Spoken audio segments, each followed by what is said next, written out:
무화과 나무의 교훈. 네, 무화과 나무의 교훈이라는 제목으로 말씀을 함께 나누겠습니다. 예수님께서 나귀를 타고 예루살렘 성에 군중의 환영을 받으시며 들어가셨던 곳이 베다니 마을입니다. 그곳에서 하룻밤을 머물게 되셨는데 시장하셨어요. 예루살렘 성전을 청결케 하시려고 들어가시다가 시장하셔서 무화과 나무를 찾아가셨어요.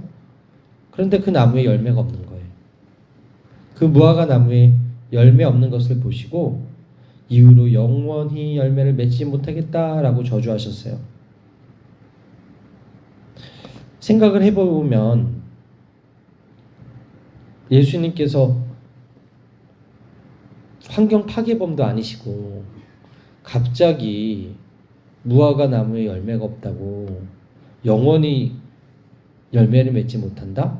라고 말씀하셨다고 하는 것에 대해서 의문을 가질 수가 있습니다. 길가에 있는 무화과 나무는 누구나 따먹을 수 있는 과일이고요. 그렇기 때문에 길가의 무화과 나무는 배고픈 사람들의 시장길을 풀어주는 역할을 했다고 해요.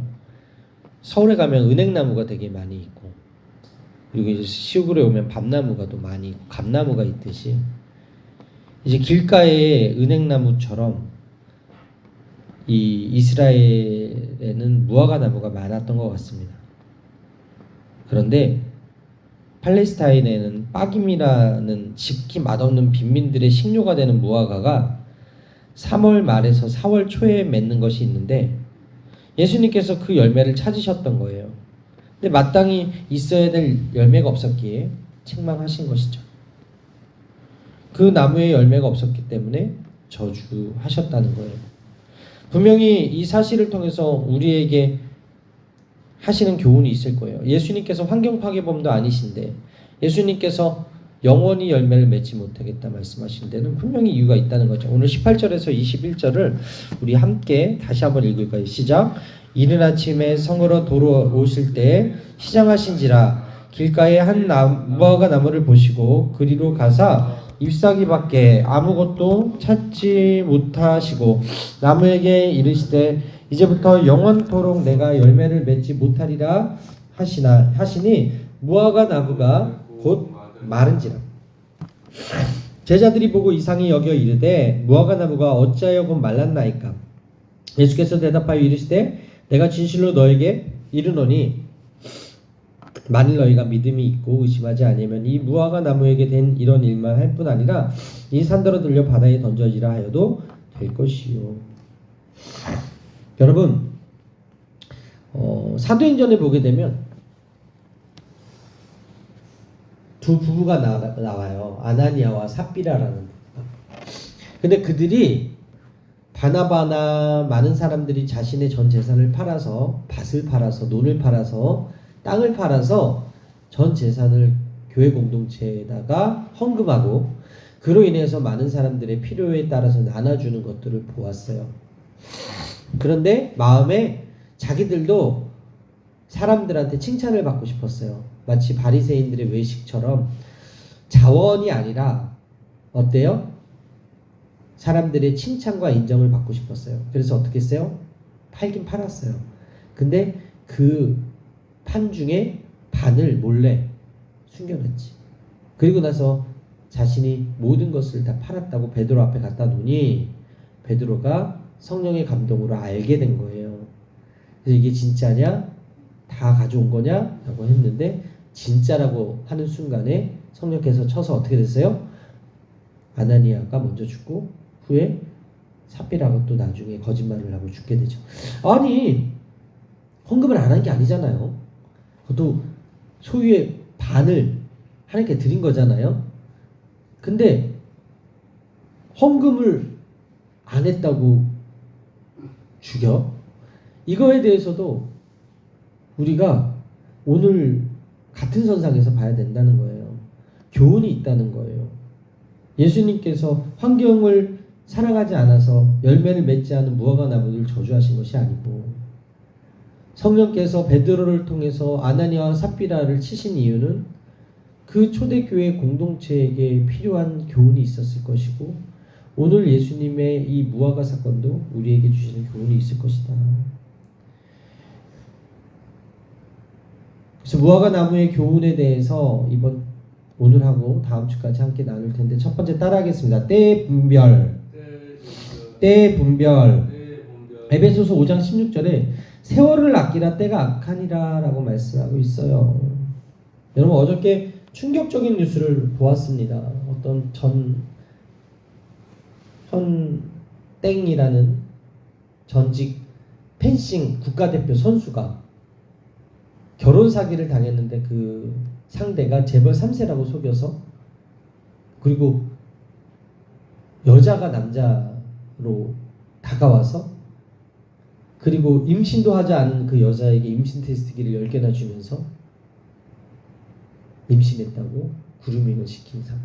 근데 그 전에 그 펜싱 학원에서 어떤 일이 있었냐면, 어떤 그 펜싱 코치가 학생들을 성추행한 사건이 있었고, 그게 문제되니까 자살을 했다는 거예요. 그 안에 있었던 일이에요. 중학교 선생님이 중학생하고 사귀고 사랑했다고 이야기하고, 시대가 어떻게 이렇게 악해지고 있지? 분명히 예수님께서 세월을 아끼라 그랬죠. 때가 악하다고. 때를 분별할 줄 아는 사람은 지혜로운 사람이에요. 때를 분별할 줄 아는 민족은 지혜로운 민족이에요. 전도서 3장 1절 이하에 천하의 범사에 기한이 있다. 모든 목적이 이를 때가 있나니 날 때가 있고 죽을 때가 있고, 심을 때가 있고 심은 것을 뽑을 때가 있고, 죽일 때가 있고 치료시킬 때가 있고, 헐 때가 있고 세울 때가 있고, 울 때가 있고 웃을 때가 있고, 슬퍼할 때가 있고 춤추어 때가 있으며, 돌을 던져 버릴 때가 있고 돌을 거둘 때가 있으며, 안을 때가 있고 안는 일을 멀리할 때가 있으며, 찾을 때가 있고 잃을 때가 있으며, 지킬 때가 있고 버릴 때가 있으며, 찌을 때가 있고 깨맬 때가 있으며, 잠잠할 때가 있고 말할 때가 있으며, 사랑할 때가 있고 미워할 때가 있으며, 전쟁할 때가 있고 평화할 때가 있느니라. 여러분, 다윗의 아들 솔로몬이 모든 것을 가진 그가 만물을 보고 만물의 이치를 깨달은 고백을 하고 있잖아요. 모든 일에 때가 있다. 여러분, 우리가 이 시간 때를 살고 있는데 이 때가 어떤 때인지 분별하는 것이 중요하다. 그러면 지금 어떤 때입니까? 종말의 때라는 거예요. 주님 오실 날이 가까이 왔다는 거예요. 오늘 본문에 무화과 나무에 싹이 나는 것을 보면 여름이 가까워진 것을 알라고 했어요. 지금은 무화과 나무에 싹이 여름이 온 것을 지적하듯 여러 가지 징조가 종말의 때가 가까웠음을 알려주고 있어요. 그거 어떻게 알 수 있어요? 전쟁과 재난의 소문이 끊이지 않고 들리잖아요. 뉴스 틀어보십시오. 마지막 때가 가까울수록 처처의 기근과 전쟁이 극심한 소식들이 들려와요.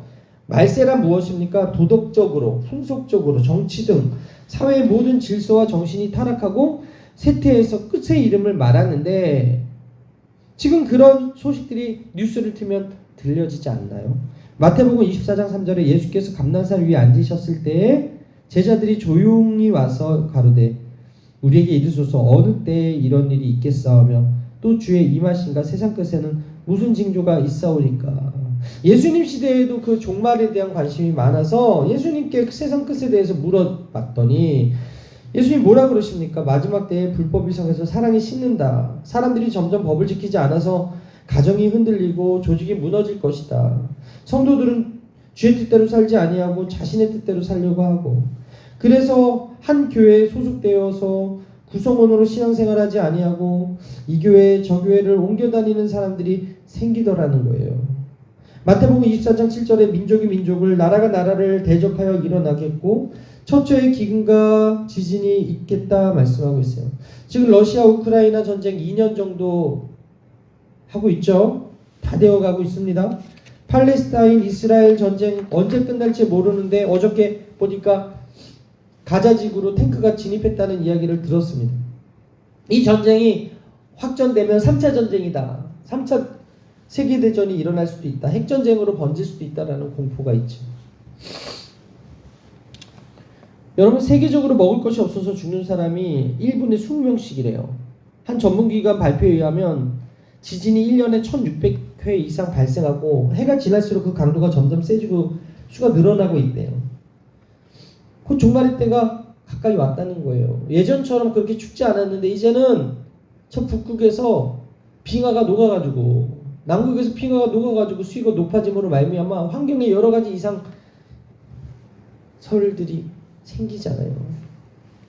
지구가 아파한다는 이야기를 듣지 않습니까? 일본에는 후쿠시마 원전수라고 해서 비정상적인 오염수를 어떻게 해요?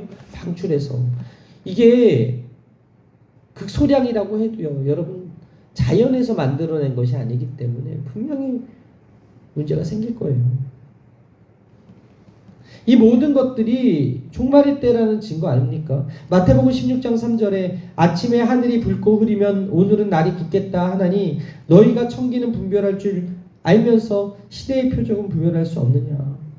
전쟁과 기근과 여러 가지 기상이변의 소식들이 우리 들어요. 이게 말세의 징조라는 거예요. 두 번째 말세의 징조가 뭐예요? 기독교인들을 핍박하는 사람들이 생기고 있어요. 공산국가에서는 지금 극심한 기독교 박해 운동을 벌이고 있고 동성애를 지지하지 않는다고 기독교인들을 싫어합니다.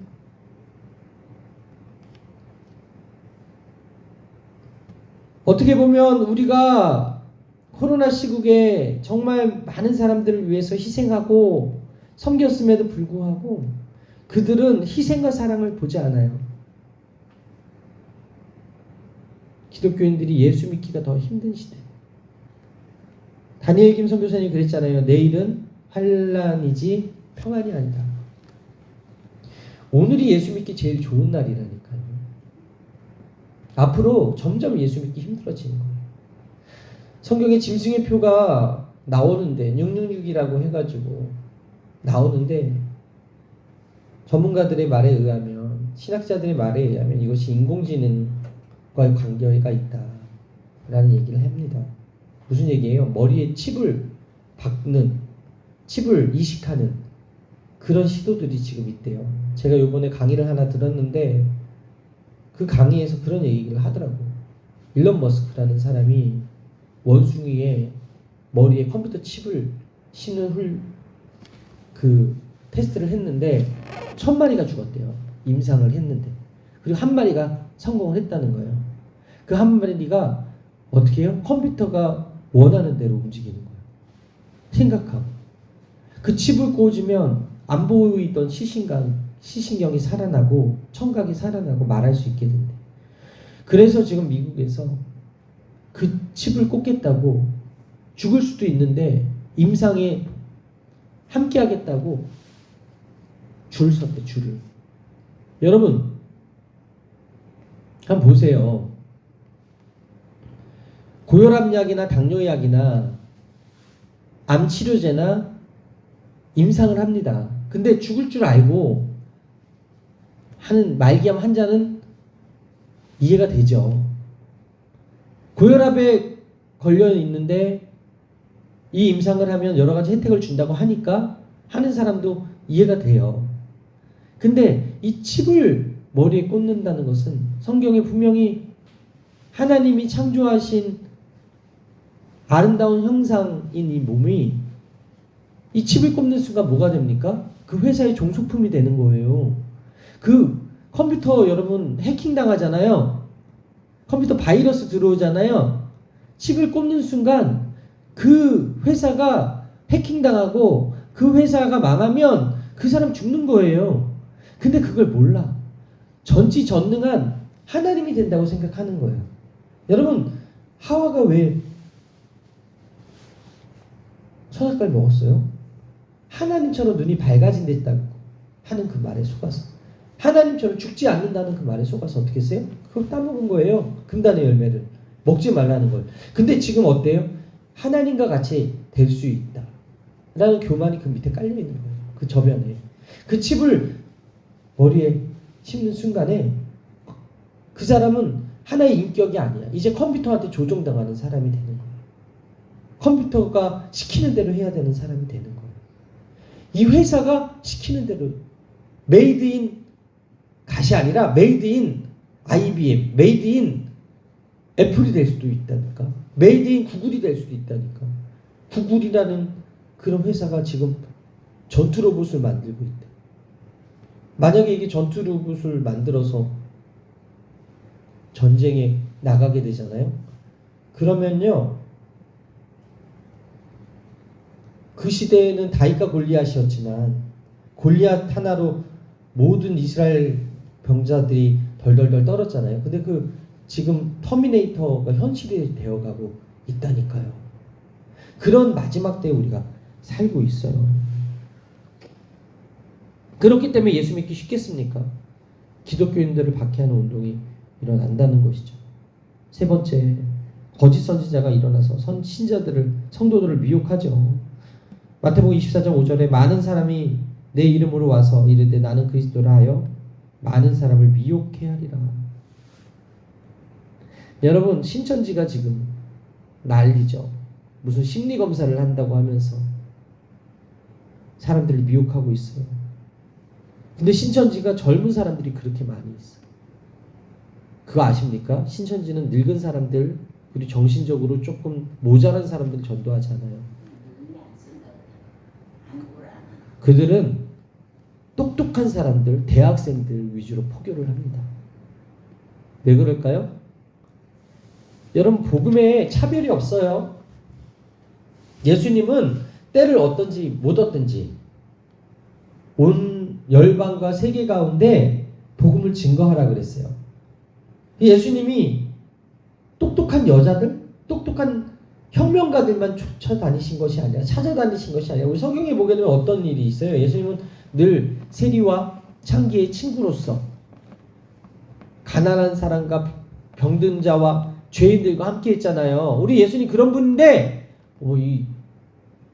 이당에 빠진 사람들이 전도하는 사람들 보니까 젊은 사람들만 전도하는, 정신적으로 이상하거나 약하거나 장애인이거나 나이가 많은 사람들은 전도하는, 이것부터가 잘못된 교리를 가르치고 있는 것인데 마치 자기가 가지고 있는 것이 진리인 것처럼 사람들을 미혹하는 것, 거짓 선지자거든.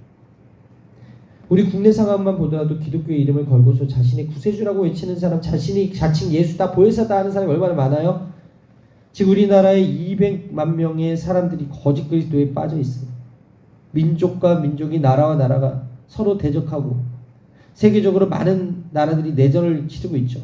중국과 홍콩과 그리고 대만과 그리스와 스페인과 캄보디아, 러시아, 유고슬라비아, 수단, 소말리아, 콩고, 콜롬비아, 아프가니스탄, 인도, 파키스탄, 스리랑카, 루안다 같은 나라들이 동족 간의 전쟁을 하고 있어요. 이 모든 일들이 예수님께서 다시 오실 때 나타날 현상. 때가 왔어. 가까웠어. 우리들은 어떻게 살아야 됩니까? 정신 바짝 차려야 된다는 거예요. 지혜로운 다섯 처녀가 기름을 준비한 것처럼 우리도 준비해야 된다는 거예요. 오늘 본문의 무화과 나무의 비유는 우리가 어떻게 마지막 때를 살 것인가를 잘 알려주는 거예요. 어떻게 살아야 됩니까? 우리는 먼저 깨어 기도해야 될지 믿습니다. 오늘 본문에 21장 21절에 예수께서 대답하여 이르시되 내가 진실로 너에게 이르노니 만일 너희가 믿음이 있고 의심하지 아니하면 이 무화과 나무에게 된 이런 일만 할 뿐 아니라 이 산더러 들려 바다에 던져지라 하여도 될 것이요 너희가 기도할 때 무엇이든지 믿고 구하는 것은 다 받으리라 하시니라. 때가 가까이 온 때 예수님께서 우리에게 믿음을 가지라 그리고 기도해라 라고 말씀하고 있어요.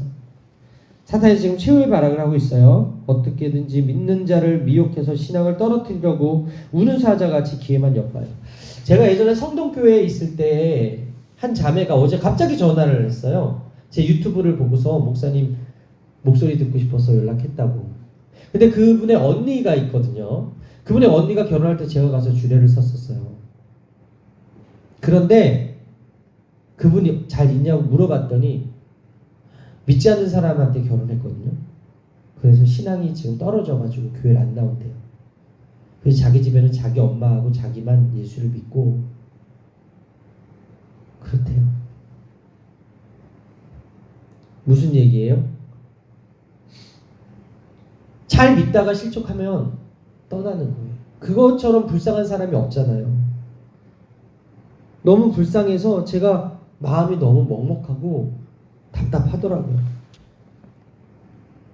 마귀는 지금도 우는 사자와 같이 두루 다니면서 시험을 주고 실족해 하고, 교회에서 은혜를 찾는 것이 아니라 나쁜 것을 찾게 하고 나쁜 말을 하게 하고, 이 마지막 때를 사는 우리들은 정신 바짝 차려야 될 줄 믿습니다. 이럴 때 잠자는 자, 기도하지 않은 자, 깨어있지 않은 자, 그런 신앙을 가진 자는 마귀의 시험을 당할 수밖에 없어요. 주님께서 시험에 들지 않게 깨어 기도하라고 하신 것은 바로 이것 때문에 그래요. 마지막 때에 마귀가 밀가부르듯이 우는 사자와 같이 두루 다니고 있거든요. 삼킬 자를 찾고 있거든요. 기회만 엿보고 있거든요. 어떻게 하면 미혹할까? 어떻게 하면 신앙을 떨어뜨릴까? 깨어 기도하는 신앙은 종말이 오늘 와도 내일에 와도 아무런 상관이 없죠. 왜? 준비한 신앙이기 때문에. 저는 바라보기는 여러분들이 그 준비한 신앙으로 잘 무장하여서 하나님 앞에 인정받는 은혜가 있게 되기를 바랍니다.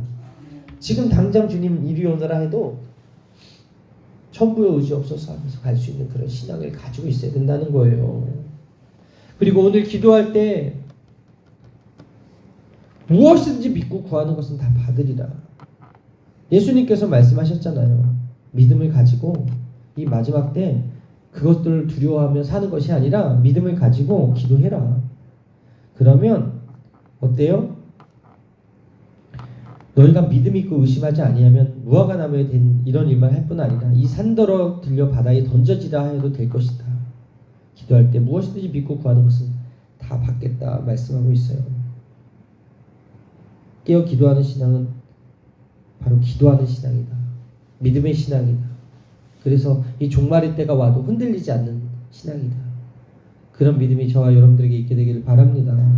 또한 마지막 때를 사는 우리는 세상과 달리 감사해야 될 줄 믿습니다. 빌립보서 4장 6절에 아무것도 염려하지 말고 다만 모든 일에 기도와 간구로 너희 구할 것을 감사함으로 하나님께 하리라.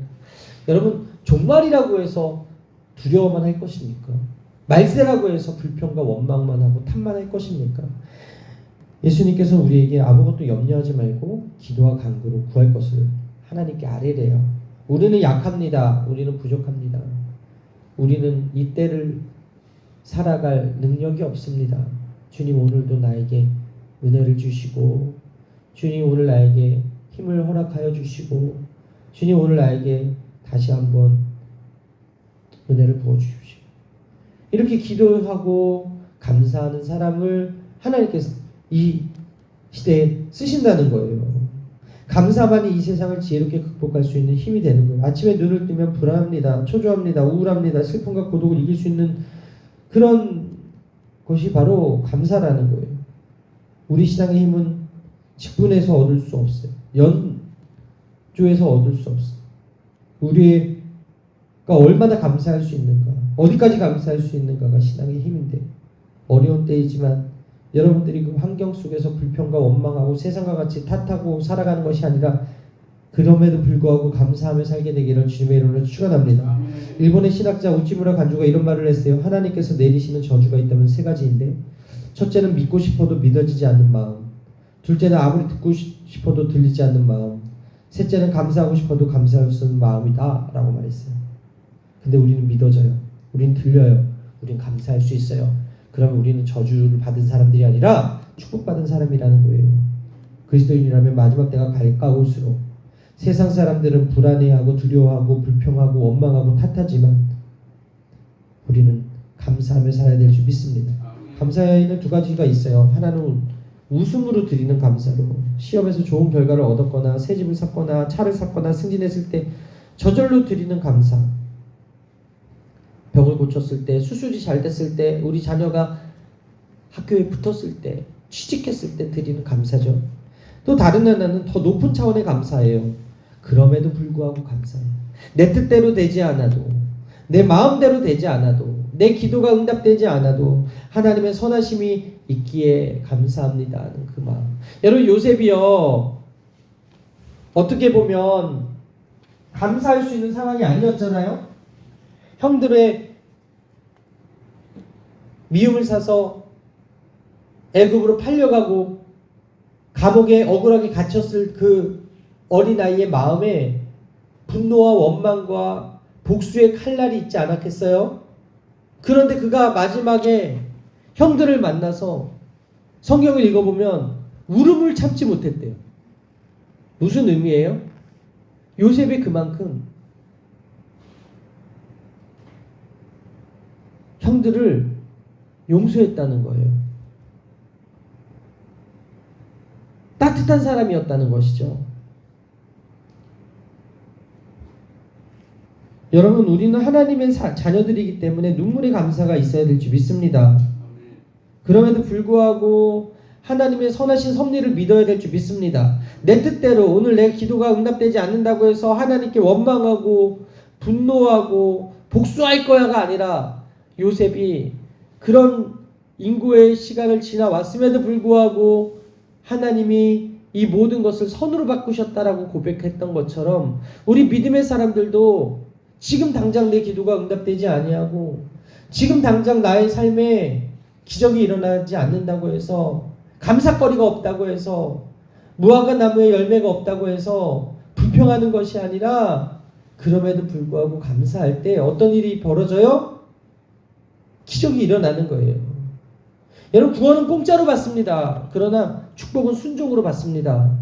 그런데 어떤 사람이 기적을 체험합니까? 간증의 주인공이 됩니까? 따라합니다. 그럼에도 불구하고 감사하는 사람. 그리 아리하실지라도 감사하고, 그럼에도 불구하고 감사하고, 어떤 환경과 상황 속에서도 하나님은 선하시기에 모든 것이 협력하여 선을 이룰 것이다라는 그런 믿음을 가진 사람을 통해서 하나님이 영광 받으시고 하나님이 일하신다는 거예요. 원망과 불평은 하나님으로부터 멀어지게 하지만, 눈물의 감사와 그럼에도 불구하고 감사하는 그런 사람들은 하나님과 가장 친밀한 사람들이다. 마지막 때를 살아가는 우리들 앞에 기쁨과 감사의 두 철로가 천국까지 이어져 있어요. 우리가 이 길을 따라 순종하며 나아갈 때, 기도하면서 감사하면서 나아갈 때 천국에 들어갈 수 있음을 믿으시게 되길 바랍니다. 이 시간 이후로 기쁨으로 찬양하고 감사하고, 기쁨으로 헌신하고 감사하고, 기쁨으로 기도하고 감사해서 하나님의 복을 받아 누리는 저와 여러분들의 삶이 되기를 바랍니다. 빌립보서 4장 7절에 그리하면 모든 지각에 뛰어난 하나님의 평강이 그리스도 예수 안에서 너희 마음과 생각을 지키겠다 말씀하고 있습니다. 기도하고 깨어서 감사하는 신앙, 이런 신앙은 주님이 언제 오시든지 간에 마라나타 아멘 주여 어서 오시옵소서라고 할 수 있는 신앙입니다. 마지막 때가 가까울수록 우리 믿는 자들은 어떻게 해야 됩니까? 듣든지 아니 듣든지 복음을 전해야 될 줄 믿습니다.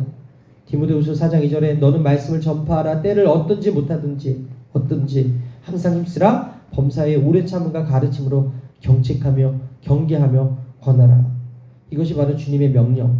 지금도 주님은 길 잃은 한 마리 양을 찾고 계신다.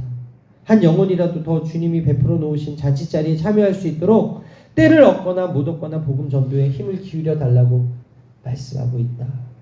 여러분 삶에 열매가 있게 되길 바랍니다. 무화과 나무가 열매가 없어서 저주를 받았잖아요.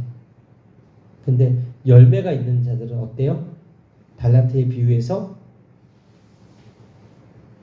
갑절이나 남긴 그들에게 충성된 종이라는 칭찬을 받은 것처럼 여러분 삶에 전도의 열매가 맺혀졌으면 좋겠습니다. 감사하게도 우리 교회가 지금 전도 열풍이 불어서 지난 수요일날 예배 끝나고 밥 먹고 같이 전도 나갔는데 많은 분들을 만났거든요. 그리고 교회 학교도 이번 주에 정말 많은 아이들이 왔거든요. 그리고 새신자가 지금 매주 들어오고 있거든요. 그래서 어떻게 보면 하나님께서 우리 여의도 수목 횡성교회를 사랑하셔서 부어주는 은혜라고 생각합니다. 여러분 송구 영신 때 내가 전도한 영혼이 함께 감사하고 있다면 그것만큼 은혜가 어디 있겠어요. 그것만큼 하나님께서 기뻐하시는 것이 어디 있겠어요. 할렐루야. 그래서 여러분의 인생 가운데 그런 열매가 있게 되기를 바랍니다. 오늘 만나는 많은 사람들에게 복음을 증거하시고 때를 어떤지 못 어떤지 그리스도의 이름을 전하는데 부족함이 없는 저희 여러분들 삶이 되시기를 주님의 이름으로 축원합니다. 선포하고 축복합니다. 열매가 있을지어다. 열매 맺을지어다. 기도하겠습니다. 하나님 감사합니다.